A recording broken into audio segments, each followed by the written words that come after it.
Hi, welcome back to my channel, Open the Door. This is episode 159. The spiritual revolution will not be televised. It's not. It won't be sponsored, it won't be packaged into trend, and it's not always going to look beautiful. Because real transformation doesn't happen on a stage. It happens in silence, in breakdowns, in truth. In the moments where the soul decides it can no longer live disconnected from itself. Here's some core messages that you're going to hear today. The idea that true revolution begins internally before it appears externally. The difference between spiritual performance and genuine awakening. Why real transformation often happens privately, painfully, and quietly. Breaking away from systems that profit from disconnection. The emotional and spiritual cost of choosing authenticity. Returning to alignment with Source instead of seeking external validation. This is not about rejecting spirituality. It's about reclaiming it. So here's what this televised spiritual world looks like. The one that's presented to us externally. The outside world talks about spirituality, and it's become anesthetized, performative, filtered through algorithms, through things like spiritual superiority and performative healing, curated enlightenment, love and light, that phrase used to bypass real pain. Some people are selling spirituality while avoiding the actual work to do the transformation, is my point about that. But the real awakening, as I said, isn't always pretty. This revolution that we go through as we go through our spiritual awakening happens in the shadow work. It happens through us taking accountability. It happens through processing our grief. It happens through endings and ego dismantling and the appearance of uncomfortable truths that need to be dealt with. Roughly outlined, the awakening process looks something like this. You go through the dark night of the soul. So that something traumatic or very, very significant happens in your life, and it sends you into the dark night of the soul. See the episodes out in the description. I'll link the videos I've done talking about these aspects of the journey. So the first step is the dark night of the soul. And then through that process, you start to realize the things that you need to unlearn that no longer apply to you, your life. And as that happens, you kind of lose aspects of your identity that no longer fit. You realize that healing is ongoing and that you're finding wisdom and lessons along the way, but it's a process. And I don't really like that phrase, trust the process, just because it's overused so much, but it really is a matter of trusting, releasing, surrendering, letting go, and opening to the truths that are revealed to you, and then dealing with those truths and integrating them into this new version of self that emerges as the layers are peeled away.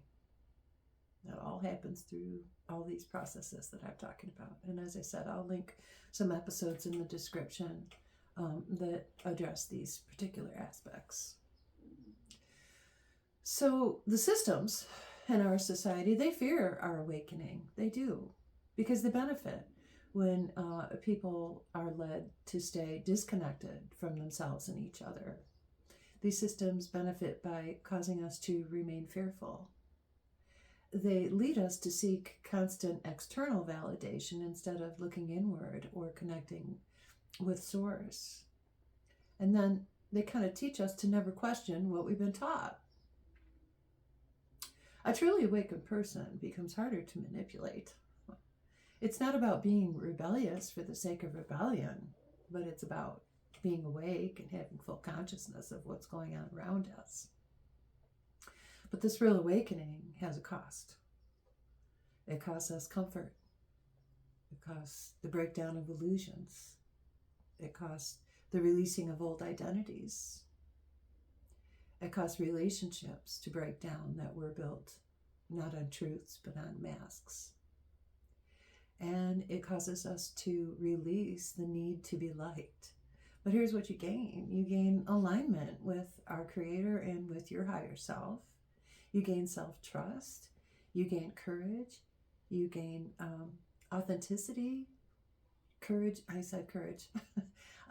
Bravery, and the ability to speak your truth without backing down. For me, the revolution began the moment I stopped abandoning myself to fit into spaces that required my silence. So, returning to source, the spiritual revolution is not about becoming untouchable. It's about becoming real. In relationship to source shows up as our inner knowing, our ability to sense truth in ourselves and in situations, the sense of presence that we're not alone, we are loved and supported in our decisions and in our actions, the peace that we feel beneath the chaos going on around us, and the desire to no longer perform for others and just stand and live in our truth. I stopped searching for spirituality outside of myself and started recognizing the sacred space within my own alignment. So the revolution begins within. The true revolution looks like emotional honesty, compassion with boundaries, discernment, accountability, the courage to heal, the courage to speak truth, and the ability to continue to evolve even through the most difficult times. In closing, I'd like to say that the spiritual revolution will not be televised because it cannot be reduced to content. It lives in the quiet choices that people make every day to heal, to awaken, to break cycles, to stop betraying themselves and return to what is real. No spotlight, no performance, no applause required. Just truth, just alignment, just the soul remembering itself. That's it for today. I hope you guys have been doing well. Take good care of yourselves and being safe out there. I wish you health, peace, love, and light. I always do, and I always will. That's it for now. Take good care. Have a great day, and I'll see you again soon.